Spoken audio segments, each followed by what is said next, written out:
బంగారు వస్తువులకు మెరుగుపెడతాం అంటూ మోసాలు చేసే పాత రోజులు పోయాయి. మోసగాళ్లు ఇప్పుడు బాగా అప్డేట్ అవుతూ వస్తున్నారు. ఓ తరహా మోసానికి గురై ఇలా ఇంకెప్పుడు మోసపోకూడదు అనుకునే లోపు అదే వ్యక్తి మరో తరహాలో మోసపోవడం జరుగుతుంది. ప్రజలు అప్రమత్తంగా ఉండకపోతే ఈ తెలివైన మోసగాళ్లు ముందు నిండా మునిగిపోక తప్పదని చెప్పుకోవచ్చు. ఇప్పుడు అలాంటి ఓ వ్యక్తి కోసమే ఇప్పుడు మనం చెప్పుకోబోతున్నాం.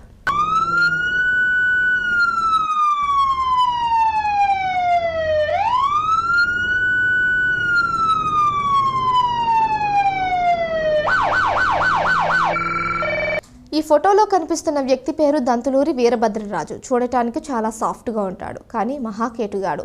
వివిధ ఆన్లైన్ సైట్లలో కార్లు కొని మోసాలకు పాల్పడటంలో ఇతగాడు బాగా దిట్ట. చాలా తెలివిగా మాట్లాడుతూ ప్రజలను మోసం చేస్తూ ఉంటాడు. సెకండ్ హ్యాండ్ కారుకు ఎంతో కొద్ది అడ్వాన్స్ చెల్లించి కారు తీసుకుపోతాడు. ఆపై అంతకు మించి మంచి రేటుకు కారు అమ్ముకొని పరారవుతాడు. ప్రస్తుతం యానాంలో మకాం వేసిన ఇతగాడు ఇటీవలే తణుకులో ఓ